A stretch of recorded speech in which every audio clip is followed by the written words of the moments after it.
Hey, what's going on, everyone? I'm your host, Jericho, along with my co-host, X and Santana, and welcome to episode 11 of the Raw Report, presented by Raw Fantasy Sports.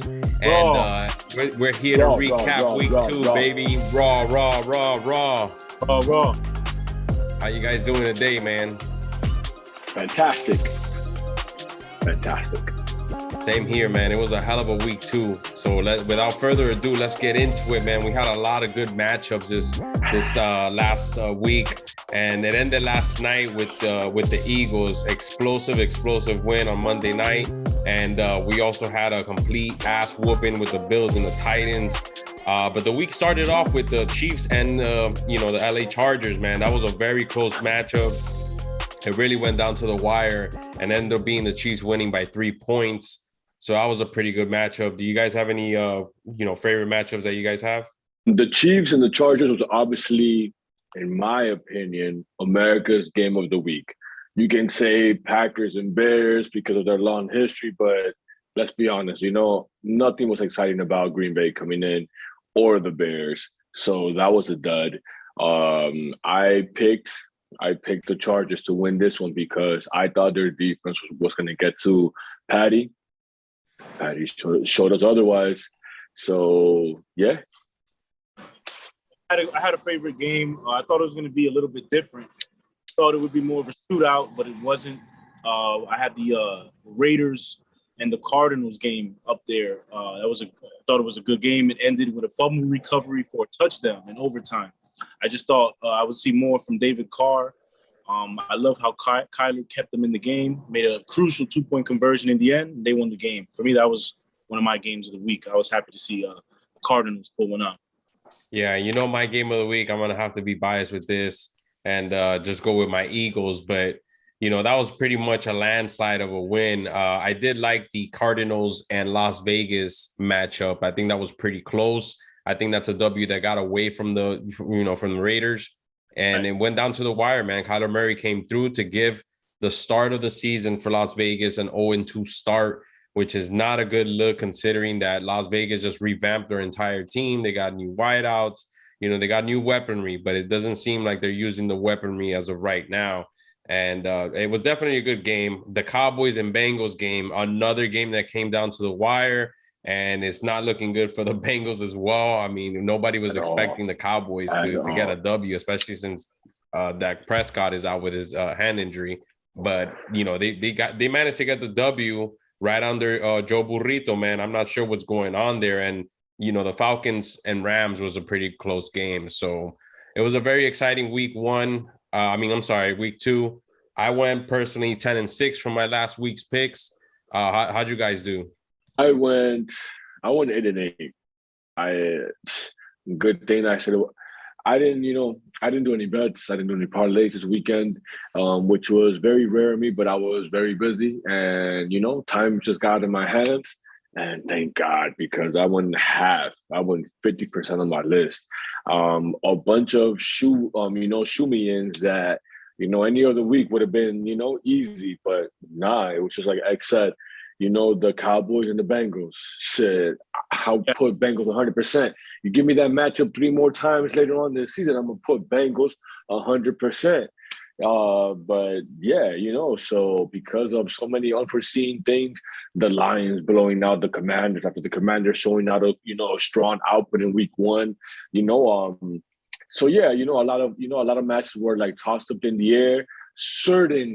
Certain early season headlines are starting to show their faces. And I can't wait to get into this episode and talk more about it. Yeah, Amon St. Ra had a hell of a game out there for the Lions, and that win was spectacular. Another game that I really liked and really enjoyed was the Giants game against Carolina. And that's also something that went down to the wire. We're seeing new life coming into the Giants, starting the season at 2-0. Shout out to your boy X. Yes. I'm very excited about my 2-0 Giants. We might never lose a game ever again. We might finish 19-0 looking past this. I like what I'm seeing from the Giants. They didn't play the strongest teams. However, they're closing out wins in ways I haven't seen since, before the Eli Manning days. Because even Eli Manning will fumble certain games, but I feel like, this is a team that they're closing out some good games. I love the play calling. I love the play action that they're involving with Saquon, one of the more dangerous backs that we have, in the entire NFL, of course. And I feel like, they're just playing great defense, and we're going to hear some more about them. And it's not my game of the week because I'm going to have to pick them a few more times, throughout the year. So it's just something light. We just 2-0, nothing crazy. Looking forward to the rest of the year, and I'm excited. And one thing that's really exciting, though, we can't forget about it.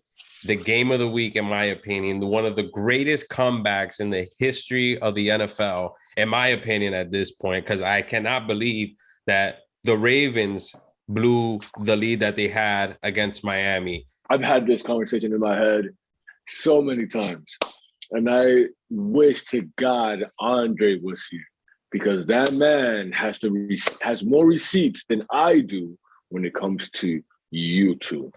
Specifically, you, Mr. Tua, I turned the ball over Garcia, and you, Xavier. Tua Tagovailoa. I don't know how many monikers you come up for Tua, but him and the one and the left arm of God, I know are not it. That man balled out 35-14 entering the fourth quarter in Baltimore. The Dolphins haven't won there since 97. 97. That's over 20 years ago. It's ridiculous. It's ridiculous. It was an amazing comeback, a comeback for the ages. 4 touchdowns in the fourth quarter. All of them coming on third downs. No, I apologize. I'm sorry. The last one came on a 2nd and goal. But the first 3 came on third downs.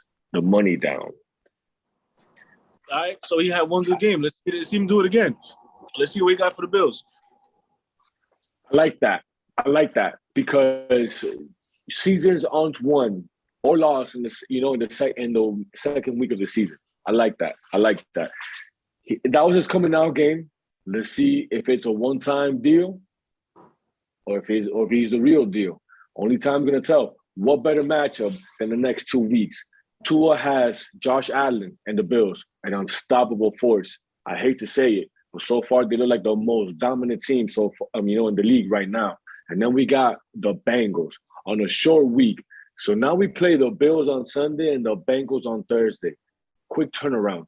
Even though the Bengals are, to standards, are not looking good to start this season, they are the reigning AFC champions.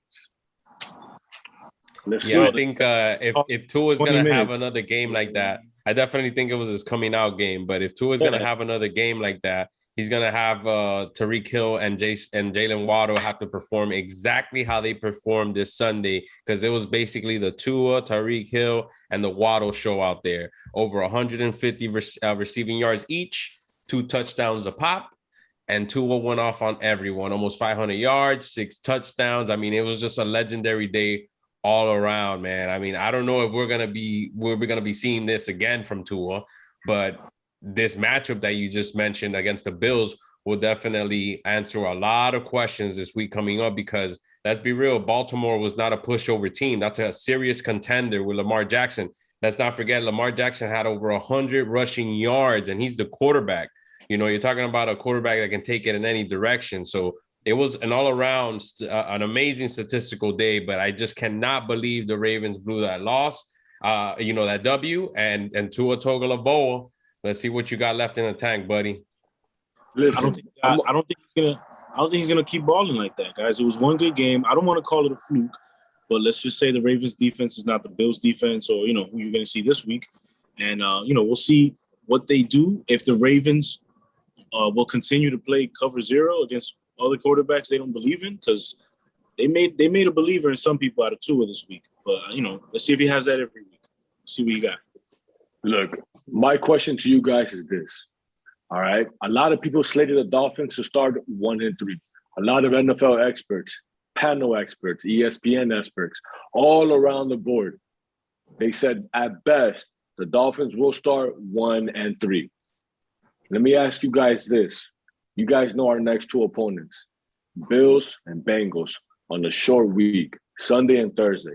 Okay. If the Dolphins come out 3-1, Right. Are you buying or selling on Tua being legit? If I buy them, they'll have to beat the Bengals at least, bro. At least. That's saying 3-1 because let's go off this season's performance, all right? But let's not discredit what they've done in the past. Joe Burrow, aka Joe Shiesty, has shown that he's the one. He's a franchise QB. Jamar Chase has shown that he's a wide receiver one. T. Higgins has shown that he's wide receiver one on any other squad if it's not that one. So let's say they beat the Bengals and they go 3-1 in the first month of the season. Are you buying or selling onto them? This guy's talking about week 7, bro. We're on week 2, Bones. We're on week 2. Bro. Play the Bengals. Let's talk about the Bills. Let's see how they match up against the Bills, and then we can measure them, how good they are, bro. Even if they lose, we can measure them. That is a good measuring stick because, like I said, it hurts me to say, but right now the most dominant team in the league, it looks like Buffalo.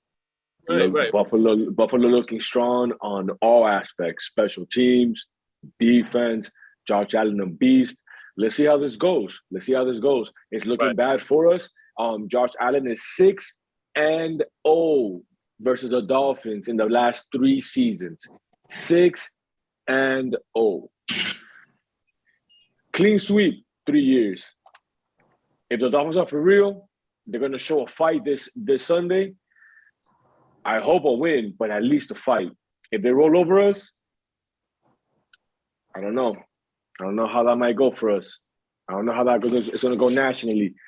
But Tua definitely showed that he can be the guy with the right people around him. He showed it with Tyreek. He showed it with Waddle, putting up career numbers, career highs. Let's go, baby. Tua and Dolphins. Fins up. Aside from the quarterback play and the team play, you got to give it up to the coaching staff as well. The Dolphins are holding it down.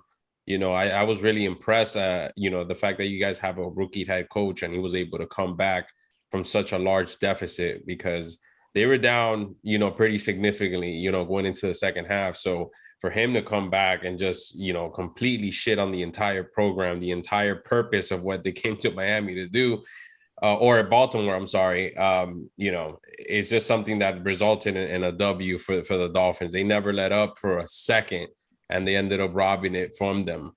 But, speaking of hardcore contenders and guys that are up there, I happen to think that Jalen Hurts should be up for MVP candidacy.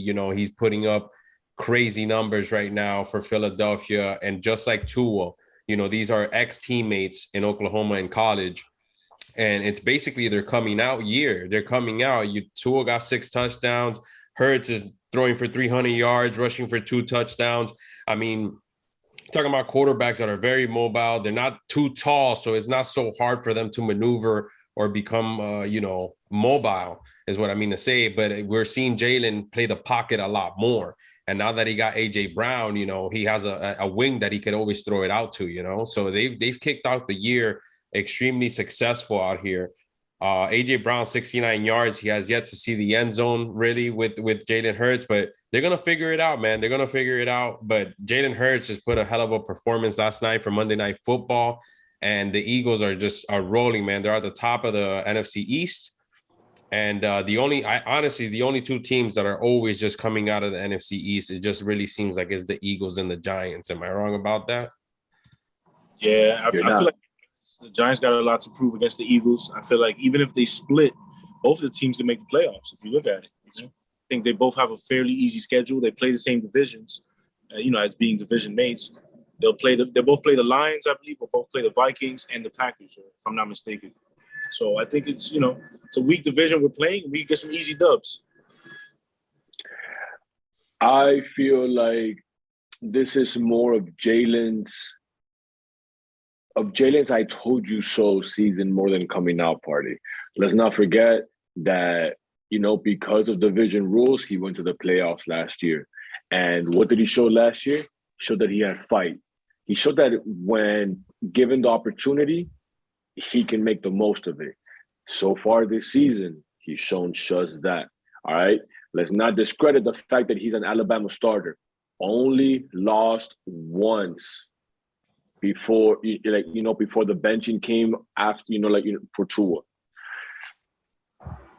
I'm not trying to discredit Jalen Hurts, last night he showed that if he continues this level of performance, he is a legit MVP candidate. Because let's be honest, confidence brews big time plays. And that's what he has right now. Right now, Jalen is oozing out that confidence. He has a first-year coach in Philadelphia that believes in him, a team that's rallying around him, and that's all you need to trigger that fire. I see that same back, like that back end support that a quarterback needs in a franchise. Jalen is getting it, Tua is getting it, and I'm loving the fact that both these Alabama quarterbacks are showing their stuff and what they're made about this upcoming year. It's looking good, brother. Yeah, I think one thing that turned people off last year is the fact that he didn't have the QB impressive stats that we're so used to seeing, 4,000 or 5,000 yards, 30, 40 touchdowns, one of those type of seasons. But the fact of the matter is he's not Tom Brady. He's not Drew Brees. He's not even Matt Ryan. This is an entire new era. We're seeing the increasing amount of mobile quarterbacks that are getting 100 rushing yards, 1 or 2 rushing touchdowns, plus they can throw it 300 yards the entire game. So, we have Kyler Murray, we have Lamar Jackson, we have Tua, we have Jalen Hurts. So, and even Josh Allen, he runs the ball very well. So, it's a new era, guys. We're not used to seeing, quarterbacks not even throw 20 touchdowns. Jalen Hurts threw 16 touchdowns last season, and they made it to the playoffs. Why? Because he had 10 rushing touchdowns. And it's super impressive for a quarterback because we haven't seen those type of numbers since Michael Vick. Now we got a bunch of little Michael Vicks in the league now, man. So, and they're your young bucks. They're getting brand new deals. They all got brand new deals for the most part, So it's really looking like that's the future, guys, is all these mobile quarterbacks. And I think that Jalen, if he can get situated in the pocket, which it really seems like he's going to do, I don't think he's going to throw 30 touchdowns, but he's going to get over the 20, maybe 25 mark. And if he can get another 10 rushing touchdowns, that's 30 touchdowns for a quarterback by himself. I don't see why he shouldn't get the MVP vote. Yeah, I think he'll be up there, definitely. Yeah, it looks like the Giants are really taking a step forward, winning some games. It looks like relying on Saquon. He's carrying the load. It's going great. Even if he's not averaging, let's say, 6 yards a carry, 5 yards a carry sometimes, he's the power back and the third down back and the receiving back and he's that guy. And I know they're trying to keep him to like 18 carries a game. They're not trying to overuse him. It's still early in the year. He's still a young player. He's had some injury history. And, the way they're using him, they're just sprinkling him in with a little bit of him. And then, they'll bring in a power back. We still have, Shepard. Shepard's making some big plays. We have Tony. He's just an outside threat. And we have Galladay, who, he hasn't got much opportunity yet. I feel like he can come back and maybe, earn himself a little bit of love because we don't really have any tight ends that we're relying on like that. We just have our receivers. So our tight ends are more blocking guys. So you'll see them running a 6-man package, a goal line package more often than before. But, for the most part, Saquon's doing his thing. I'm happy that Daniel Jones is looking great in the play action, because we all know he's a threat to keep it as well. As you were mentioning about running quarterbacks, Daniel Jones is in that discussion. He's not running for 100 yards, but he could break one, and he's running for first down.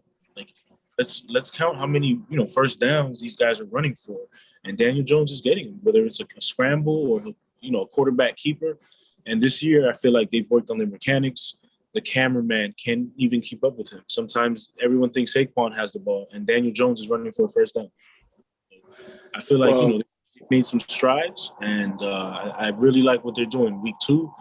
And, we beat the Panthers, not the strongest, but yet week 3, we have a real test with the Cowboys, even without that.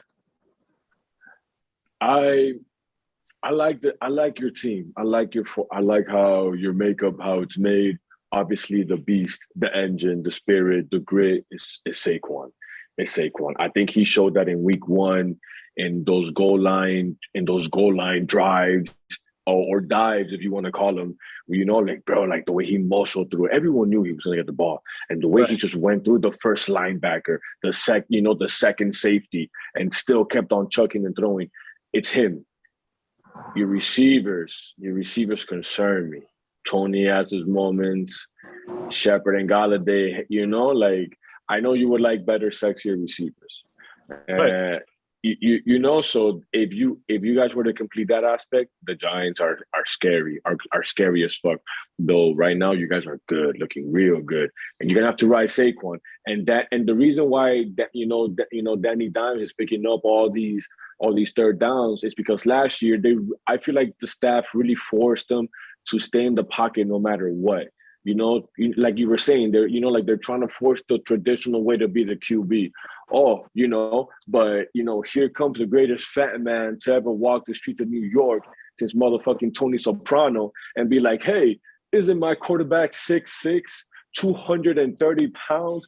Can he maybe roll out, truck a little cornerback, a little 5'8", reach out for the first down? Oh yeah, he can. That's why you see Danny with that, being a dual threat quarterback this year, picking up a little bit more rushing yards, not afraid to leave the pocket and extend the play. As the season goes on, obviously defenses are going to plan for him to, for him to run, but that's going to open up a receiver or the tight end down the middle. So the Giants are looking good moving forward, right? Danny Dimes has the opportunity to show that he can make others around him better. And I feel, as the season goes on, it's going to work out for the best for New York. I would love to see the first Eagles to New York matchup. That, to me, is going to show how that division is going to play out. We'll get there. What's the first time y'all played? Yeah, I got to agree with you, too. I got to agree with you, too, Santana, because I do feel like for New York in particular, they really only have one superstar. Let's be real, that's Saquon Barkley. And I think it's going to be a group effort. I personally don't believe that Daniel Dimes is their guy. It's definitely going to end up being somebody else down the road, but he's trying, man. So we got to give him that. He's showing up. He's trying very hard with his team, but I do feel like as far as the receiving core goes, it's going to be an entire group effort from WR1 to WR6. You're going to need the tight end. You're going to need Saquon carrying everybody, but I think they can, make a wild card move or perhaps clinch the playoffs, because I don't see the Dallas Cowboys or the Commanders doing anything this year. Nah. And I think, they could possibly get that wild card spot, but it's definitely going to take a group effort. The coaching is going to have to be consistent like it was this Sunday against Carolina. And, hopefully we'll see them shine this season, man. Talking about receiving cores, franchise that's not lacking in any of it. It's the Las Vegas Raiders. But what's up? They're not even using Davante like that. According to, offseason reports and training camp, he was the center. He was the catalyst of all, the majority of their offensive packages. How many targets did he have last week? How many receptions did he total? Full 4 quarters. And couldn't get the ball to him 5 times. Something's going up over there in Las Vegas, and it's not looking pretty, especially for all these fantasy owners of Davante Adams. Yeah, I have personally have Davante in the league, and he let me down this week. He caught an early touchdown, and then it's like Carr kind of forgot about him. He was throwing to Waller. They were trying to get some other players involved, Renfro, and he ended up having a big fumble in the end. But they had a big test and they failed it. They could have closed out on Arizona. They were up. Arizona came back with a 2-point conversion from Kyler, the magician, and they ended up winning on a fumble return. So they just have to win those games that last year they were winning these games. Like those games that you need some grit. This year, they're not coming out with that. That's how they find themselves 0-2 right now. They're a really good team. To be 0-2, you figure they're at least 1-1. So at this point, maybe Raiders, they have something to worry about. Maybe they may not win 11, 12 games off bat when the season's early. Guys, this is tough for me because I've been big on Vegas all off season, but for some reason, man, the coaching just hasn't been consistent. And let's be honest with you, Derek Carr also really hasn't, he hasn't really taken over that dominant role as of yet. But Davante Adams had 7 targets that game, and he only got 2 receptions, which is very unacceptable. The coverage, he might have been overcovered or not, but, it resulted in Derek Carr having to spread the ball out. And, of course, you see all these other guys, Hollins, Renfro, Waller getting receptions. And for the most part, those guys were successful. They got over 50% of their receptions, of their targets. So, the ball was being spread around. Josh Jacobs, another 70 rushing yards. It's just a coaching. It was a coaching, I think, situation that hasn't gotten the Raiders through. And unfortunately, they got all the right weaponry, man. There's no excuses for them not to be able to win ball games. But hopefully for week 3, they can get that fixed up and get their first W for the week. But something that's been very spicy, and we're going to see this coming up this week when he submits his appeal, is the Lattimore and Mikey Evans brawl. Oh, that was a fight. Those guys hate each other. That's if there's 2 guys in the league that don't really like each other, it's those 2 guys. And they've been going at it for years, even before Brady been there. Yeah, going at it since they were born, to the break of dawn. Look, listen, man. I know Mike Evans 6'5", but you gotta give it to Lattimore, because what kind of crazy 5'8" cornerback is gonna go against a 6'5" behemoth? That shit don't make sense. That shit don't make sense. And week in, week out, when they play, they go at each other. Yo, it's crazy how how he got suspended, because they might even find Brady out here. So I don't even know what the final penalties will be yet. I think that's later this week. But they're saying Mike Evans got at least 1 game. So let's see what happens from here to Sunday. That ain't no problem. Tom Brady gonna take care of that. Mike gonna be like, yo, Tom, here's the bill. Tom gonna be like, it's paid. It's done. Somebody behind Tom Brady already took care of that. Yeah. You know how that. I think Tom Brady's gonna pick up that fine for his teammate and call it a day. But now the league is looking to suspend him, and screw me, because I have him on my fantasy lineup, and I can't believe they're gonna put him out because of suspension and not injury. But he's definitely gonna appeal. Tom Brady does not agree with the suspension, of course. He's never going to agree. But, Tom Brady got goons, man. You try Tom Brady, he's going to have his goons, especially his offensive lineman, his running back. Leonard Fournette kind of, threw the first shot in that fight. And then Mikey Evans came and just, him and Lattimore never had good history to begin with. So it was a bit over the top, but you got to do what you got to do to protect the QB, man. And it's Tom Brady, guys. 7 rings. He's a god amongst these children, basically, because, all these guys are much younger. So they're going to protect Tom Brady at all costs. And, Tom Brady's loving it, man. He got his goons. Yeah, for Jameis, he's not doing that. But for Brady, he'll do it. Facts, bro. Facts. And, honestly, I wanted to fight. I wanted a fist fight like how Andre Johnson and Cortland Finnegan had back in the days. You remember that? Ooh. I've never seen these wide receivers and cornerbacks. I'm telling you. Yeah, another inciting factor this weekend was Jimmy G coming back into play. Trey Lance is out for the season. Yeah. And with an ankle injury, hopefully he can recover, speedy on time. But it seems like it threw him out a little bit early out there. They pick up Jimmy G after dropping him. Okay, they give him a backup bro, and now he's back as the starting quarterback for the Niners. And for what he played in the game, he did very, very well for the 49ers. And guys, Jimmy G's a new starter out in the Niners again. Yo, he'll come out, he'll have a random game with like 3 touchdowns, 1 interception. Like, all right, I'll take it. Look, as far as, let's be honest, 49er players are only 2 guys. All right, Deebo Samuel and Kittle. Kittle's not playing. So we're talking about Samuel owners only. Depending on what happens this upcoming Sunday is how the value of your players is going to move going forward. If Jimmy G has a good game, expect a good average season out of your players. If Jimmy G wets the bed, what are you going to do? Trade. Yeah, I'm not looking to pick him up in my fantasy anyhow. He doesn't do very well unless you're in a very deep 14, maybe 12 team league, maybe 16 league. But a this team affects league. all But Kittle, and he's Samuel not owners. a fantasy. He's probably like a backup bench, player in my fantasy lineup, but I wouldn't be recommending him to anyone really. Yeah, guys. He's gonna be a Jimmy Garoppolo. I'm in a league with 2 quarterbacks and 0 bench spots. How does that feel? Hey. Right? Oh, I wanted to get your reaction on live on the camera. It's a league with 0 bench spots, so you have to cut like Keenan Allen 1 week, bro.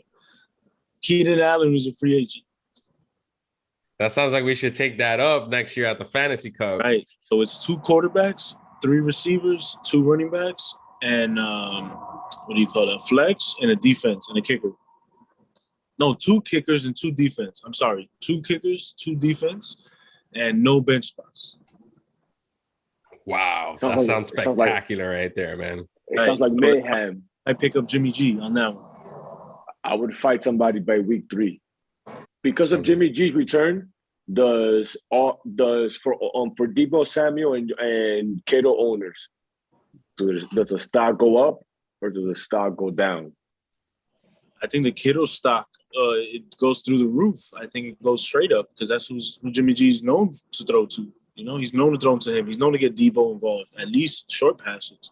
You can count on that. Maybe like a Kirk Cousins like quarterback, below average, but he's gonna get the ball out. He might sling it. So I don't think he's gonna do crazy. I think if Kittle can stay healthy, he should get his points in. No, over the next few games, they're going to have their games, bro. Each of these guys we're talking about, Garoppolo, Kittle, Deebo, they're going to have their games that we know, that we recognize, oh, it's Kittle, or oh, it's Deebo. They're going to have those volume games. Yeah, man. So moving forward, we got our week 3 picks, our week 3 winning picks, guys. So last week, as we mentioned earlier, we all did pretty decent. So without further ado, we're going to get into our week 3 picks. We got Pittsburgh and Cleveland for the Thursday night matchup. I got Cleveland over here. I think that everything that presented so far with Jacoby Brissett, I mean, they're not really missing much. They're not really missing Deshaun Watson like that. They've been able to get 2 wins in. I'm going to go Cleveland. Yeah, I think I might go Cleveland too. I think this is the game of the week. 2 week teams. Game of the week, Pittsburgh, Cleveland. Okay. Then up next, we got Houston and Chicago. I'm sorry, which game? We got Houston and Chicago. I'm going to take Chicago on this one. I think Fields could lead them to 2-1. Where is the game? He's going to win. It's in Chicago, guys. I'm going to go Chicago. Yeah, I'm going to take Chicago on that. Yeah, Chicago hands down. I think they just have the overall better team. It's just a tremendous shit show out in Houston. Up next, Vegas and Tennessee. I got my money on Vegas once more. Where? Tennessee? 3rd time's a charm. In Tennessee. Titans, baby. I say you start blaring the alarm in Las Vegas, 0-3. Ooh. Nah, I feel like that way about the Titans. I feel like it's going to be a week where the Raiders could really have their coming out party and have a big game coming up for Mr. Davante Adams. Oh my God, it's the battle of the 0-2s. Derrick Henry gonna run all over that ass. Okay, we'll see, man. Maybe Vegas is a bit of a distraction for these players, man. Up next, KC and the Colts. Kansas, baby. Patty Mahomes, 4 touchdowns. Yeah, I'm going to take Kansas City on this one. I feel like it's an easy one. You might be able to. Same here, man. Kansas City. Patty's going to put up another 40 in fantasy. Buffalo and Miami, and I'm going to have to go hands down Buffalo. You motherfucker. You dirty, dirty, dirty Philadelphian motherfucker. Buffalo. You New Yorican, dirty. Actually, like I'm done with this. Up next, Detroit, Minnesota. Ooh. Yeah, I got Minnesota on this as well. They will be at Minnesota. I'm I'm gonna sorry, say I got close Detroit. game. I was reading my paper wrong here. Detroit, I like the steamrolling that they've been doing. They're gonna be in Minnesota. Yeah, I got Detroit. I feel like Amon St. Raw is going to ball out. Mr. Brown is going to ball out too. And I feel like it's going to be a coming out party for Swift. So, Detroit. I have the Dalvin Cook game, Minnesota. Oh, okay. Let's see how they do, man. Up next is Baltimore and New England. And I'm just gonna have to go with Baltimore because they gotta recuperate from that horrific loss this From that weekend. ass whooping, baby. That ass whooping. Yeah, I'm going Baltimore. We're going Baltimore. I'm gonna give them a Baltimore little win. You know, they get me covered now. All right, Cincinnati and New York, the Jets, that is. I think Cincinnati's coming back. Bouncing back from that 0-2 loss. Remember, Burritos had his core compromised from that appendix surgery and you know, also that offensive line. But I think they're going to get their first win of the season with the Jets. Facts. I agree. Cincy. All right, up next, Philly and Washington, guys. I don't got to say nada. I'm going to take Washington on this one. I feel like Philly's in over their heads, and I'm going to go Commandos. Spoken like a Giants hater. I'm going to go with Philly. I'll give you guys a 3-0 start. Is it in Philly? It's in Washington. The DMV is in the house. Might have to call up Andre on this. Yeah, you got to wait till Wentz goes back. All right. We got New Orleans and Carolina. And I'm going to go with Baker getting his third straight loss of the season. New Orleans will bounce back. Yeah, New Orleans all day. Yeah, Jameis playing with 100 broken bones. It's going to be Jameis season, and he'll have a good game.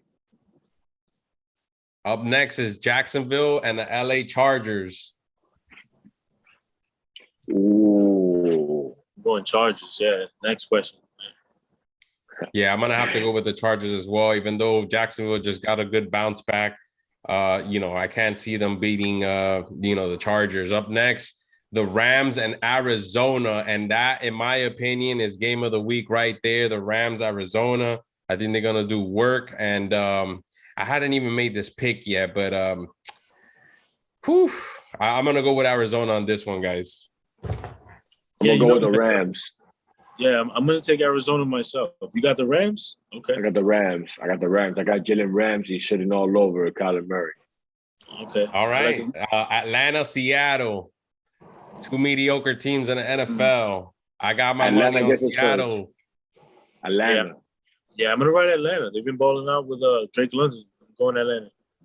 All right. Up next, we got Green Bay and Tampa, the battle of the OGs. Aaron Rodgers, Tom Brady, baby. Thomas Brady. I think it might be an ugly game. I got the Packers in a blowout. Listen, this is either going to be the shootout of the year between these two old heads, or Tampa Bay is just going to win it by a landslide. I don't see Green Bay taking this one. Up next, the return of Jimmy Garoppolo, San Francisco and Denver. Ooh. Denver. Yeah, though Jimmy wows in his return, Denver gets the dub. Yeah, I'm gonna take Denver on this one, and I kind of want to pick, the Niners, but I'm gonna take Denver. I'm gonna go ahead and pick the Niners just because this is gonna be Jimmy Garoppolo coming back into the starship to take command. All right, so he's gonna be slinging it out there. I'm still not sure what to make of Russell Wilson and the Broncos, man. It's just overall, it's just weird. And then obviously the showdown of the week, the rivalry of the week, Dallas Cowboys, the Giants, Monday Night Football in New York. It's going to be a great game myself. So I'll be sending in videos from, my whereabouts. But I'm taking the Giants. I think we're going to go 3-0. So for all of you that don't know, X is currently dating the top salesperson in the New York Giants sales department, and he is getting special all team field access to this game. He will be sending videos Raw live. Bro, Stay tuned. bro, be careful. Yeah, I'm gonna go ahead and pick the Giants as well because I can never pick Dallas. All right, so it should be a massacre. It should be nice to see out there. The Dallas Cowboys are as incomplete as you can possibly think right now, guys. And that pretty much wraps up our episode 11 of this Raw Report, RFS, Raw Fantasy Sports Organization. Make sure you drop us a comment, a like, hit the subscribe button. Check us out on Instagram at Raw Fantasy Sports. And we'll see you next week for week 12. We have Suezo joining us on the show. Peace out, guys. Be easy.